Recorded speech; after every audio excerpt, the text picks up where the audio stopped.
Han pasado 24 minutos de las 10 de la mañana, estamos en vivo hasta las 11 con la Tucumana de Mañana por la 95.9 y a través de nuestras plataformas de streaming en YouTube estamos en el Tucumano OK y en la Tucumana FM, igual que en Twitch, el Tucumano OK para los que nos quieran mirar. Así, Alfredo, estamos ya en el último tramo de este programa. Qué lástima. No, pero tenemos para el rato todavía. Tenemos ya sentado acá en nuestro estudio a Federico Gómez Moreno, psicólogo que trabaja especializado en cuestiones vinculadas a la seguridad, a la violencia, así que vamos a charlar con él teniendo en cuenta este contexto de esta semana que hemos tenido algunos casos en algunas escuelas tucumanas, algunos estamentos educativos de amenazas de bomba, de jóvenes que han ingresado con armas, y lo vamos a charlar y él nos va a dar su mirada. Bienvenido al aire de la Tucumana de Mañana, ¿cómo estás? Bueno, muchísimas gracias por la invitación. Una aclaración inicial. Yo sé que la propuesta era convocar a un especialista a que hable. Yo me llevo bastante mal con el término especialista. Bien. Porque, no sé, es extraño, es un poco Sí. extraño decir que alguien es especialista en algo. Sí puedo decir que trabajo, estudio, formo, investigo en cuestiones vinculadas a eso, a delitos, seguridad, problemáticas conflictivas sociales y violencia. Bien, perfecto. Bueno, hecha la aclaración, vamos a charlar seguramente sobre esto. Bueno, ¿qué mirada te trae esto que ha sucedido esta semana, ¿no? Además, en una especie de efecto dominó, han pasado 3 o 4 casos que yo no recuerdo precedentes, por lo menos mediatizados en los últimos años, de jóvenes ingresando con armas en las escuelas de Tucumán, ¿no? Bueno, me parece que hay que leerlo desde varias aristas al tema, ¿no? Yo la escuchaba hace rato a la colega a quien conozco, le tengo un aprecio muy grande, Verónica Torres, Sí. que hablaba del Ministerio de Educación, que coincidía en varios puntos, pero hay otros que por ahí uno entiende, ¿no? Que cuando se habla desde lo institucional hay que tener ciertos recaudos, ciertos cuidados, pero a mí me llama la atención y me parece que hay que advertir a cuando sucede un problema, rápidamente ya te pueden decir cuál es la respuesta a ese problema, porque eso es lo que hay que, como, ¿no? El Ministerio de Educación ya está interviniendo.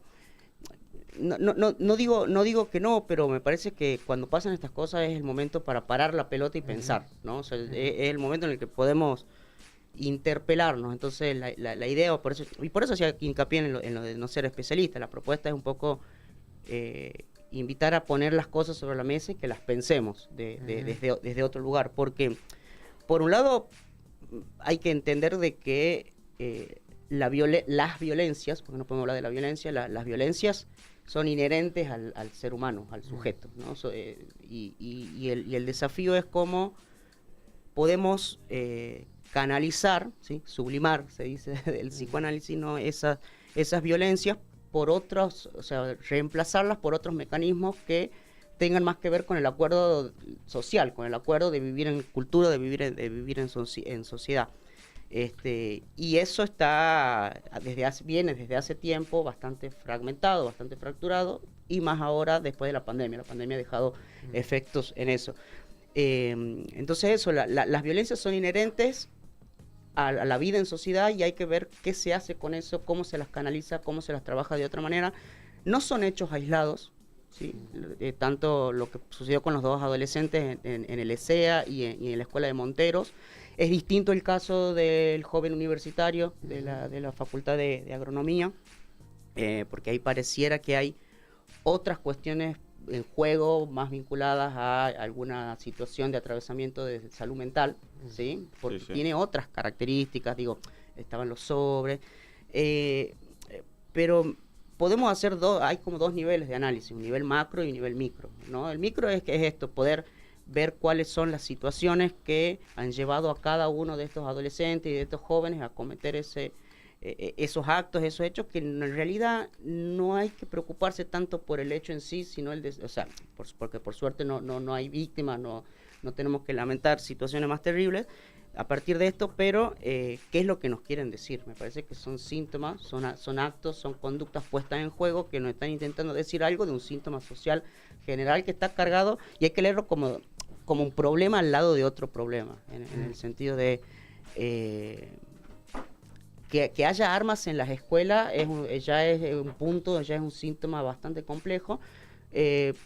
Pero hay otros síntomas que también, esto toma visibilidad ahora porque ha sido uno seguido del otro, porque son en instituciones educativas, dentro de todo, de una clase media, pero digo, en los sectores populares, en los sectores más bajos, estos síntomas vienen pasando desde hace mucho tiempo, ¿no? La violencia, el uso de armas blancas, la tenencia de armas de fuego, el consumo problemático. Me parece que es un buen momento, estamos en tiempos de elecciones, para que el Estado tome partido desde las instituciones, ¿no? Hay una crisis, yo creo que hay una crisis institucional, política, estatal, la cual genera una sensación de desamparo. Las instituciones no alojan. Estamos en un momento en el que las instituciones están en crisis, y con esto no digo que no haya buenas intenciones o que no haya personas específicas que trabajen en pos de eso, en todos los ministerios, en todas las instituciones hay de esas personas, pero en general hay una crisis institucional bastante complicada y que no hay una interpelación propia. Me parece que hay que hacer parar el proyecto y decir, bueno, porque si no, por eso te decía, cuando sale un problema inmediatamente no, ya está la respuesta. Bueno, si ya está la respuesta, ¿por qué no se trabajó antes en relación a eso? ¿Por qué no se le puede leer? Me parece que hay un problema de lectura, de diagnóstico de situación. La escuela hoy por hoy no aloja, la institución familiar está en crisis desde hace mucho tiempo, venimos con muchísimos discursos, esto no puede no leerse a la par de discursos punitivistas. Hay una lógica general punitivista que plantea a la cuestión de la inseguridad y del delito, por ejemplo, ¿no? Como un flagelo, como algo que hay que combatir a como dé lugar, y las recetas que se están proponiendo para combatir esas problemáticas son punitivistas, ¿no? Claro. Entonces, por dar un ejemplo, la pobreza es violencia, claro, ¿no? La dificultad de acceso a trabajo es violencia, y hay diferentes... promover un discurso de libre portación de armas es violento, ¿no? Y no es eso no es sin efectos. Y uno dice, bueno, sí, el Ministerio de Educación ya tomó cartas en el asunto, contuvo a los padres, han hecho ateneos, perfecto. Pero ¿cuál es la decisión inicial? Yo lo leí y lo escuchaba al ministro de Educación, que su decisión fue... Expulsarlos. Sí, la verdad es extraño. Entonces, si esa es la respuesta institucional... Lejos de alojar y contener, los expulsa. Exactamente, ¿no? Se lo margina más, se lo segrega más, se lo estigmatiza. Entonces, todo junto.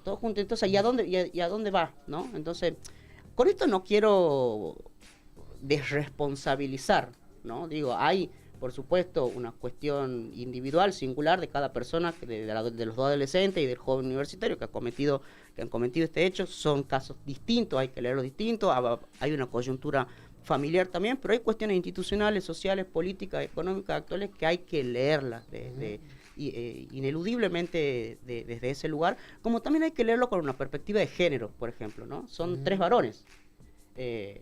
Entonces, digo, hay cuestiones de qué es ser un varón, qué es ser un hombre, ¿no? ¿Por qué estos hechos la mayoría de las veces son perpetuados o son generados por varones? Bueno, ahí ya se viene gestando algo y hay algo para leer. Y un caso, y para hacer una cuestión comparativa, Me interesa eso porque es verdad, las masacres en Estados Unidos, los tiroteos en las escuelas, generalmente son perpetrados por varones. Exactamente. Y justo iba a ir a Estados Unidos para hacer una comparación, que Estados Unidos tiene libre portación de armas en muchos de sus estados, porque tienen estados independientes, y es el país que mayor cantidad de masacres y asesinatos en masa tiene perpetuados por jóvenes y adolescentes en las escuelas. Yo no creo que esto llegue a haber un efecto dominó acá, ¿no? Pero sí puede empeorarse, porque hay un problema muy grande. Está como en vigencia una política del individualismo, aunque parezca lo contrario, y se ha perdido algo que puede parecer cliché o romántico, pero no lo es, que es una política de la solidaridad, ¿no? De decir, el otro, por ejemplo, con la seguridad o con la inseguridad, ¿qué es lo que pasa? Sentimos que no hay un cuidado suficiente y necesario que nos permite estar a salvo o en resguardo de algo, ¿no? Entonces, al no haber respuesta del Estado, perdón, no es que no hay respuesta, las respuestas no dan soluciones, porque la respuesta es punitivista, ¿sí? Más cárcel, más policía, más armas, el presupuesto a nivel de seguridad para camionetas, para policía, para armas, para cámaras, etcétera, para una cosa más de vigilancia, de control, es muy grande, pero no resuelve. Entonces uno se termina sintiendo desprotegido y vienen otros discursos dando vueltas por ahí de vamos con esto, vamos con las armas, hay que defenderse, que es tu vida o la nuestra. Entonces se genera inconscientemente a nivel social, a nivel masa, a nivel cultural, un desprecio del otro. Sí. El otro es alguien que permanentemente lo tengo de forma fantasmática como alguien que me puede hacer algo, siento que me tengo que defender. Entonces, y además como si el otro no fuera parte de nuestra misma, como si fuera un ente de otra sociedad que viene a atacarnos como un enemigo y no como alguien que comparte y convive con nosotros, sociedad, digamos, ¿no? Exacto. O sea, y como si no tuviéramos nosotros nada que ver con que haya algunos sectores de la sociedad que están segregados, que están estigmatizados, que están violentados todo el tiempo. Totalmente. Por eso para mí hay que tener cuidado cuando las respuestas vienen rápido y parecieran que ya están, ¿no? Uh-huh. Porque hasta el enunciado, ¿no? Lo decía recién Vero, que entiende la forma. Rápidamente el ministro ya se interiorizó. Él dijo, la respuesta fue que va a ser inflexible y que va a tener sanciones ejemplares. Sí. Bueno, no sé, para mí problemas complejos como estos, como la violencia, merece análisis y lecturas complejas desde la complejidad. Claro. Un problema al lado de otro problema. Hay cuestiones de clase, hay cuestiones de género, hay cuestiones políticas, hay cuestiones económicas. Ahora uno dice, bueno, está bien, esto es una lectura más general, si se quiere. Sí. Concretamente, ¿qué es lo que se hace? Bueno, me parece que hay que sacarse el cassette de respuesta de futbolista después de cada partido, que tienen muchas veces que los trabajadores y trabajadoras y sobre todo los funcionarios de las distintas instituciones del Estado. Hay que hacer un mea culpa, hay que parar la pelota y hay que decir, por algún lado no le estamos errando, claro. ¿No? La situación de los docentes y las docentes también, porque tampoco podemos responsabilizar a toda la escuela como tal. La institución educativa está en crisis, ¿no? Y hay una cuestión, no vamos a dar nombres para que no herir susceptibilidades, pero al que le quepa el sayo que se lo ponga, decía mi abuela, que hay una cuestión también de los medios, también en la construcción de esa violencia que se termina manifestando en estos actos de estos adolescentes y jóvenes como síntomas, ¿no? Y esa construcción de la violencia, por ejemplo, que muchas veces al intentar informar se desinforma y se construye un discurso que responde a la lógica punitivista y que es peligroso. Ayer en absolutamente todos los medios, todas las redes sociales, estaba el tema de que le dieron las salidas transitorias a Pablo Amín. Sí. Bueno, hubiese estado buenísimo que pongan eso, le otorgaron las salidas transitorias a Pablo Amín y que expliquen por qué y qué es una salida transitoria. No, lo que pasó fue, le dieron las salidas transitorias al loco Amín. Digo, ahí hay un punto súper necesario a pensar. Y han elegido imágenes, tanto fotos como de video, de registros de cuando fue el juicio, no de actuales. Sí. ¿No? El momento en el que estaba bajo los efectos de la medicación psicofarmacológica que tomaba, y uno dice, bueno, ¿qué tiene que ver con esto? Y bueno, no tiene bastante que ver, porque si uno lee que los larganantes, ¿no? Como si fuese algo que estuviese mal, me parece que es un caso bastante paradigmático de la provincia, que hay que leerlo y que el tratamiento que se hace muchas veces desde los medios de comunicación sobre y otras cuestiones reproduce la lógica punitivista que propone el Estado como respuesta a algo que finalmente no soluciona. Claro. Porque la respuesta, porque entonces hay que leerlo desde ahí. La crisis tiene varias variables, varias aristas, no es sencillo, pero las instituciones tienen que poder parar la pelota, sentarse y decir, reveamos, ¿sí? Basta de la danza de los nombres permanentemente. Es como que pareciera que hay un mayor interés de ocupar ciertos lugares por una cuestión de prestigio o de poder, más que personas que estén pensando verdaderamente ciertas problemáticas acorde a lo que necesita la sociedad. Digo, Tucumán es una provincia chica, no puede ser tan difícil de administrar, ¿no? Bueno, parece que sí. Fede, y te llevo a lo que decías antes. ¿Qué nos quiere decir un chico de 13 años que ingresa con una calibre 22 a una escuela donde en principio vas a aprender a tocar música, a manifestarte a través del arte? Pero sacando esto último, ¿qué mensaje nos está queriendo decir ese pibe que encima ahora queda a la deriva, a la intemperie, sin aula? No sé qué mensaje concreto. Digo, ¿no? Podemos leer, porque digo, también es eso, para poder saber abordar ¿qué está queriendo decir? Sí, para abordar esta problemática es importante también la territorialidad. Hay algo que se ha perdido, ¿no? Que es la solución de problemas desde las oficinas. Hay que construir territorialidad con los actores protagonistas participantes siendo parte de ese pensamiento. Lo que yo, mira, a primera vista, así de buenas a primeras se puede leer, es que está diciendo dos cosas. Primero, vengo a traer un mensaje que no es mío, ¿no? Es un síntoma de la expresión de una impotencia social, y lo pone. Y por otro lado está diciendo también, desde la singularidad, che, estoy aquí. Al no haber canales más fluidos, ¿no? Y potables para que pueda escucharse la subjetividad singular y grupal sobre todo de los adolescentes y los jóvenes, porque son los incomprendidos, ¿no? Entre muchas comillas. Entonces no hay canales en los que, digo, no hay las cuestiones de organizaciones barriales, organizaciones sociales, los clubes. En general se ha perdido esa cuestión de lugares donde estar, de alojar. Entonces las redes se tejen bastante precaria y artesanalmente, y el pibe encuentra una manera sintomática de decir, acá estoy, che.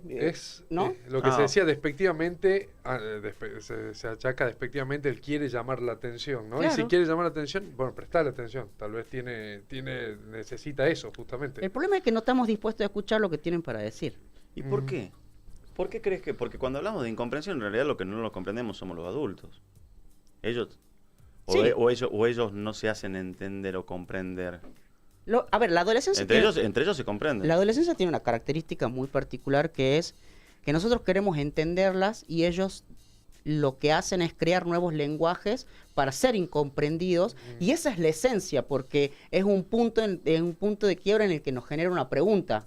Cuando allá porque la infancia sucede mientras se va creciendo, Claro. y en la adultez pareciera que ya tenemos las respuestas, pero la adolescencia es el momento en el que no están las respuestas. Entonces se inventan nuevos códigos lingüísticos, nuevas formas, nuevos lazos comunicacionales. Entonces cuando nosotros creemos estar entendiendo, ya han inventado otra cosa y ya están por fuera, y eso es una esencia que hay que respetarla y hay que entenderla. Totalmente. Y hay que escucharla desde ahí. Totalmente. ¿Sí? Y hay que escucharlo desde ahí. Entonces es nuestra obsesión por querer entenderlo todo, y me parece que es justamente desde la incomprensión, desde el saber que no vamos a entender todo, pero darle lugar a que puedan expresar y construir. Porque, a ver, todo esto tiene que ir en pos de políticas públicas concretas. Digo, el horizonte es ese, ¿no? Un Estado presente, o presente de otra manera, porque muchas veces el Estado está ausente. No está ausente, está presente, pero está presente de manera y de ciertas características.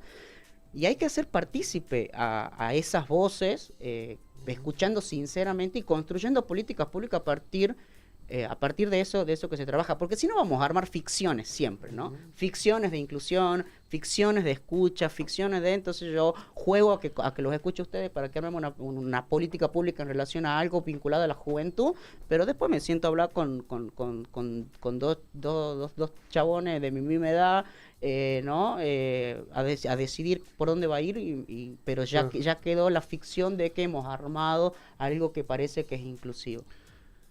Hoy, yo hablando de discursos punitivistas y de las cuestiones que están relacionadas a la violencia, yo leo al menos que hay más condenas justamente a la violencia, a las violencias, que antes o que en otros tiempos, ¿no? Hablo de la violencia de género, la violencia sexual. Hoy, al menos la sociedad le trata de poner un freno a ese tipo de violencia, a tal punto que justamente a los jóvenes se les da a veces no específicamente por esto, pero el mote ese despectivo de generación de cristal, Sí. algunos dicen, se habla de esa manera. Son los sufrimientos de la época. Sí, que no se bancan determinadas cuestiones que antes nosotros nos bancábamos porque éramos más fuertes, porque...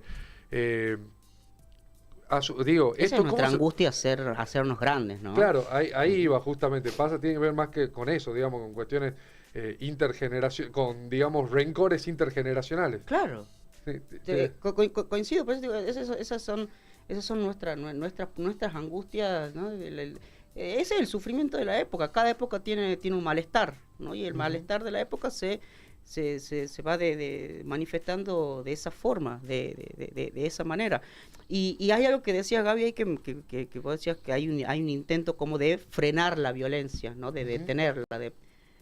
Es que bueno, ahí hay un error conceptual. La violencia no se la puede frenar.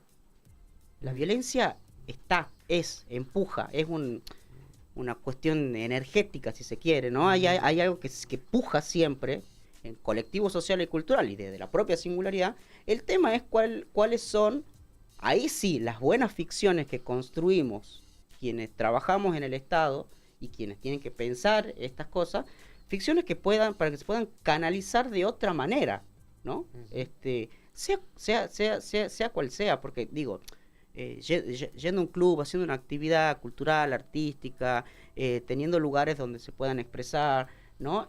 Bueno, ahí se canaliza, se sublima, se vehiculiza esa violencia de otra manera. La violencia no se frena. El problema es que la respuesta que hay siempre para las violencias es el castigo, ¿no? Es como hay que aprender a convivir con la violencia y que no detone, o sea, que un tiro en un aula se mute en algo, en otra forma, en otra expresión, en otra canalización. Exacto.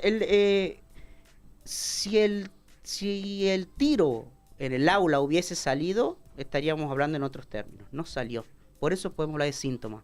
Por eso es interesante lo que decía, que podamos parar a pensar. Este es el momento de poner sobre la mesa lo que decías. Este es el momento, ¿no? Porque digo, yo no vengo acá a decir ninguna verdad ni ninguna certeza. Quien se posiciona desde el lugar de verdad, de certeza, de respuesta, de especialista, y pierde. No, es el momento de decir, che, hablemos de esto, pensemos qué está pasando, independientemente de cuál es la singularidad de cada caso que ha llevado al niño, al adolescente o al joven a realizar tal acto, tal conducta que tiene que ser abordada. Pero si lo primero que se dice en pos del discurso de seguridad, de que vamos a estar todo bien, es inflexibles y sanciones ejemplares y se los expulsa, me parece que hay una contradicción en el Estado de Derecho de alojar las subjetividades que tienen otro tipo de manifestación. Además, la educación es un derecho. Lo expulsás y que no estudia más. Y No claro, va a estar nunca más escolarizado un niño. Te saca el problema de encima. Claro. Lo mismo que pasa con la cárcel, ¿no? Y tema de otro congreso, pero... Largo y que conoces bien, porque trabajas hace muchos años ahí, conoces bien y trabajas en educación, trabajaste en educación en contexto de encierro y conoces que ámbitos más violentos probablemente no se encuentren, ¿no? Los hay, seguramente, pero difícil de encontrar parangón. De igual manera, perdón, sí. Para poner un halo de optimismo, la situación es compleja, o sea, estamos a nivel Latinoamérica, a nivel país, a nivel local acá en la provincia, estamos con problemas de mucha complejidad en todas los vértices, pero creo que es una cuestión realmente de decisión institucional, ¿no? Creo que las instituciones tenemos que poder sentarnos a conversar y a articular de verdad. Eso es otra cosa. Trabajar articuladamente, territorialmente e intersectorialmente. Bueno, muchísimas gracias, Federico. La verdad ha sido un gustazo esta charla que hemos tenido. En un ratito va a estar en el tucumano.com para los que la hayan agarrado empezada, se la hayan perdido, la van a poder ver de nuevo. La verdad, muy interesante, un gustazo. Federico Gómez Moreno nos ha visitado en la Tucumana de mañana. Reiterarte la invitación para una próxima vez, porque la verdad que es interesante y me parece que has puesto sobre la mesa los temas que están pasando, pero hay tiempo y es necesario desarrollarlos también, Así ¿no? es. Preguntarse de verdad qué es lo que está pasando, parar esa pelota, sacarse el cassette, interpelar a quienes cuestionan y toman sanciones o decisiones drásticas, intempestivas, de último momento, urgentes, que quieren ser ejemplificadoras y no lo son.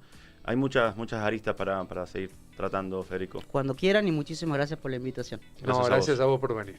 ¿Estás escuchando?